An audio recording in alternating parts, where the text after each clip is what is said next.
السلام عليكم، نتمنىكم تكونوا بخير وعلى خير. اليوم غادي نقدموا بيتزات صغار وكبار، وكيفاش الطريقه نحتفظوا بهم.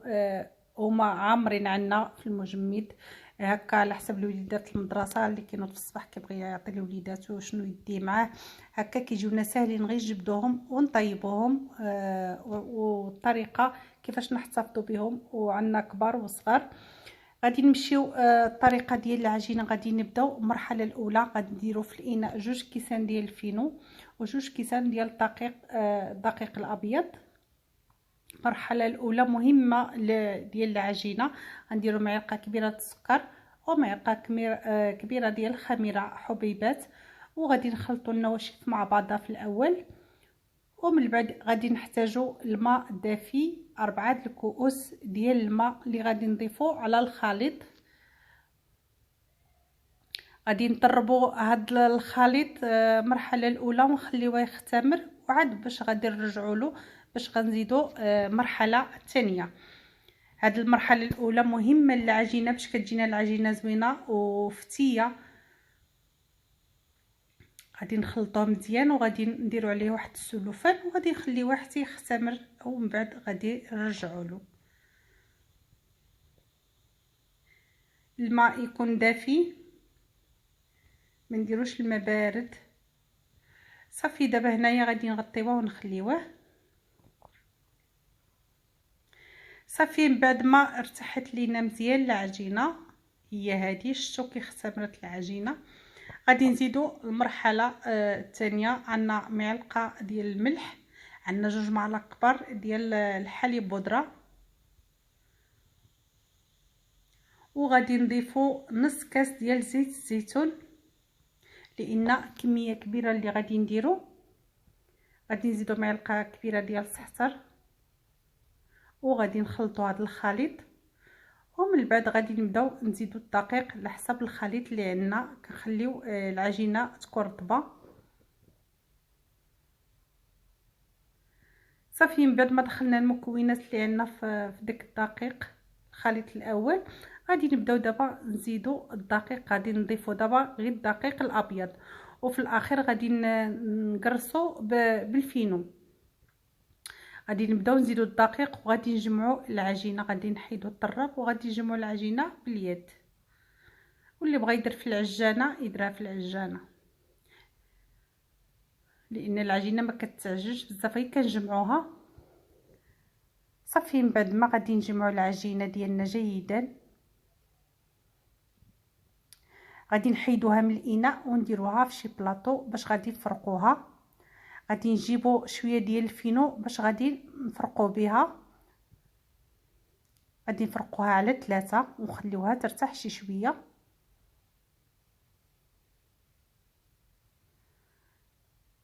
ضروري الاستعانه بالدقيق ديال الفينو. صافي غادي نجمعوهم هكا بالاصابع وغادي نخليوهم يرتاحوا.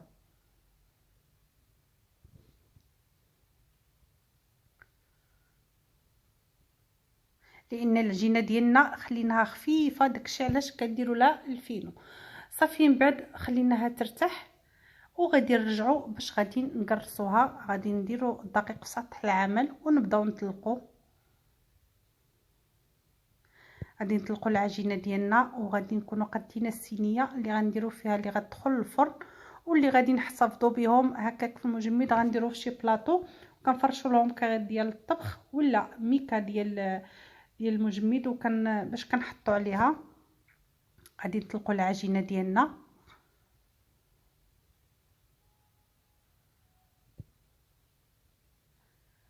غادي نقطعوا بهذا القطاع.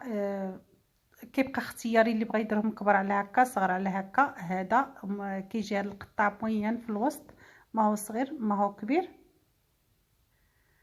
صافي كنقطعوا العجينه ديالنا كما كتشوفوا ما كتجمع معنا ما والو، كتبقى في الحجم ديالها.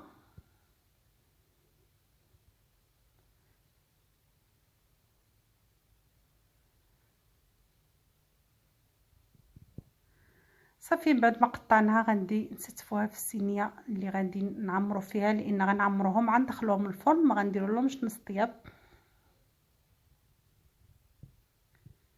صافي من بعد ما عمرناهم غادي نمشيو نكملو الكميه اللي عندنا. غادي يخرجوا حتى كبار. هاد العجينه عطاتنا كميه كبيره. غادي نكملو اللي عندنا صغار.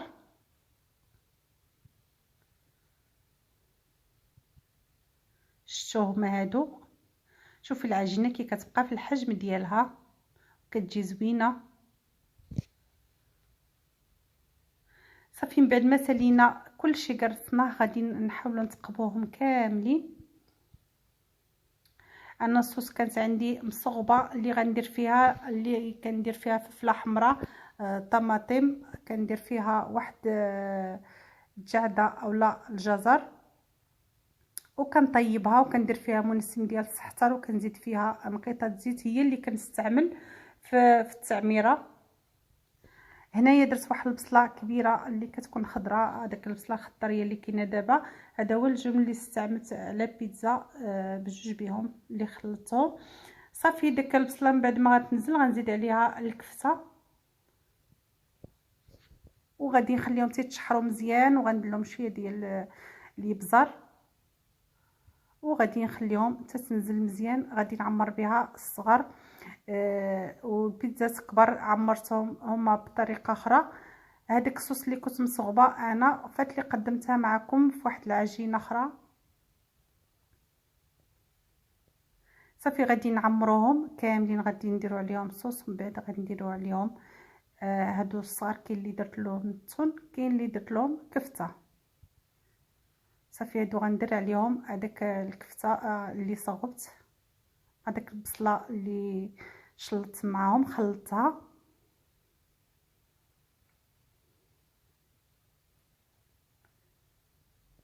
صافي غادي نحاولوا نعمروهم كاملين ونزيدوا عليهم الجبن.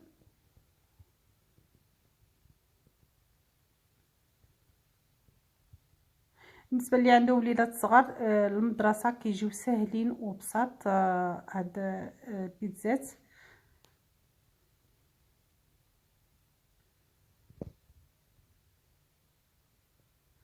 صافي غادي نعمرو كلشي الكميه اللي عندنا. هما هادو من بعد ما كملناهم هادو اللي غادي نطيبوهم في الفرن، واللي غادي نحتفظوا بهم هكاك عامرين عندنا. هما هادو غنديرهم في المجمد حتى يشدوا راسهم بهذا الشكل بالعجينه خضراء والتعميره. غادي نخليهم هكاك ملي كنبغيهم، ولا كيجيك شي حد ولا شحال كديرهم في الفرن كطيبهم كتحطهم كيكونوا عندنا جاهزين. بالنسبه للبيتزات كبار حتى هما عمرت شي وحدين خليتهم هكا كنحتفظ بهم. بعد ما طابت البيتزا ديالنا هي هذه الكبيره اللي خرجنا درنا لها غير نص طياب، يعني غير شدت راسها في الفرن وخرجناها.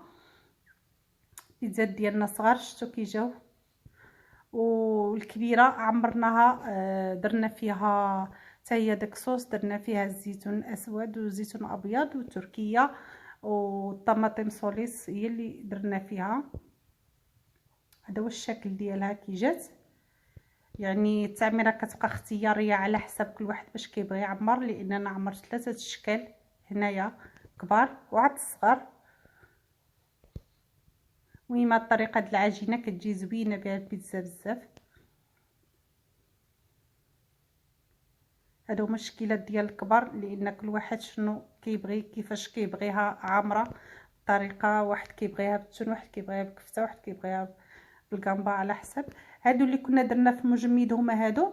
من بعد ما خرجناهم شفتوا داك الجبن كيبقى لاصق عليهم وكلشي هكا. كنحتفظ بهم بهذه الطريقه.